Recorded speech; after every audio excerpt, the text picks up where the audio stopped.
మేడిగడ్డతో పాటు అన్నారం, సుందిళ్ల బ్యారేజీల తాత్కాలిక మరమ్మతులు ప్రారంభమయ్యాయి. ఒప్పందం ప్రకారం నడుచుకోని నిర్మాణ సంస్థపైన బాధ్యులైన ఇంజనీర్లపైన కఠినంగా వ్యవహరిస్తామని సీఎం రేవంత్ రెడ్డి హెచ్చరించిన నేపథ్యంలో రిపేరు పనుల్లో కదలిక వచ్చింది. ఎన్డీఏసీ సూచన మేరకు జియోటెక్నికల్, జియోఫిజికల్, కాంక్రీటు ఇన్వెస్టిగేషన్లు యుద్ధ ప్రాతిపదికన పూర్తి చేయాలని పూణేలోని central water and power research station కు మేడిగడ్డ బ్యారేజీ ఎగ్జిక్యూటివ్ ఇంజనీర్ లేఖ రాశారు.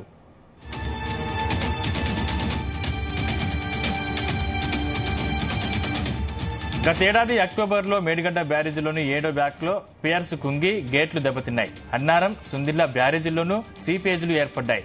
దీనిపై అధ్యయనం చేసిన ఎన్డీఎస్సీ నిపుణుల కమిటీ వర్షాకాలంలో అన్ని గేట్లు ఎత్తి ఉంచాలని, మేడిగడ్డ 7వ బ్లాక్లో 2 గేట్లు పూర్తిగా తొలగించాలని, సీసీ బ్లాకులు, లాంచింగ్ అప్రాన్, రాఫ్టులకు తాత్కాలిక మరమ్మతులు చేయించాలని, 3 బ్యారేజీలపైన సమగ్ర పరిశీలన చేయించాలని సిఫార్సు చేసింది.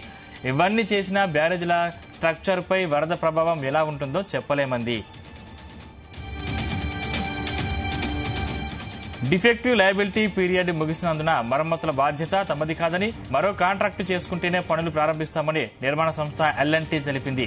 2021 మార్చి 15న పని పూర్తయినట్లు ఇంజనీర్లు ఇచ్చిన సర్టిఫికెట్ ఆధారంగా రాసింది. అయితే లేఖ ఇచ్చిన తర్వాత కూడా పెండింగ్ లో ఉన్న పనుల్ని పూర్తి చేయడానికి గడువు పొడిగించారని, ఈ లేఖ ఇవ్వడంలో తప్పు జరిగినట్లు ఎగ్జిక్యూటివ్ ఇంజనీర్ పేర్కొన్నారు. పని బాధ్యత నిర్మాణ సంస్థదేనని స్పష్టం చేస్తూ ప్రాజెక్టు చీఫ్ ఇంజనీర్ లేఖ రాసినా ఫలితం లేకపోయింది. నీటిపారుదల శాఖ అధికారులు 2 వారాల పాటు నిర్మాణ సంస్థతో మాట్లాడినా అడుగు ముందుకు పడలేదు.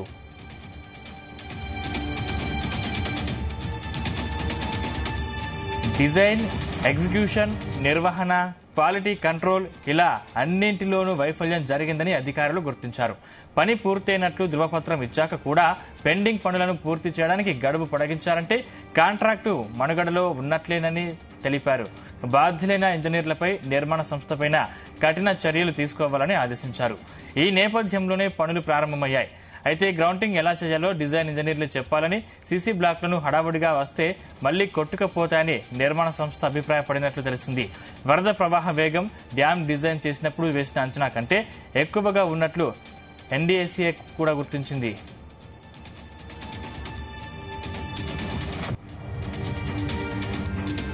మేడిగడ్డలో షీట్ ఫెయిల్ వేయడానికి అనువైన ప్రాంతాన్ని ఖరారు చేసే పనిలో ఇంజనీర్లు నిమగ్నమైనట్లు సంబంధిత వర్గాలు తెలిపాయి.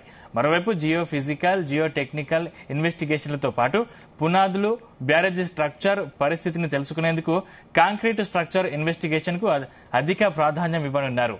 వీటిలో 20 రకాల పరీక్షలు చేయాల్సి ఉంటుందని, దీనికి వ్యయం ఎంత అవుతుందో వెంటనే తెలపాలన్నారు. కాగా మేడిగడ్డ, అన్నారం, సుందిళ్ల బ్యారేజీల తాత్కాలిక మరమ్మతులు ఎన్డీఎస్సీ సిఫార్సుల మేరకు చేయాల్సిన ఇన్వెస్టిగేషన్ల రోజువారీ పర్యవేక్షణ బాధ్యతను ప్రత్యేక ప్రధాన కార్యదర్శికి అప్పగించారు.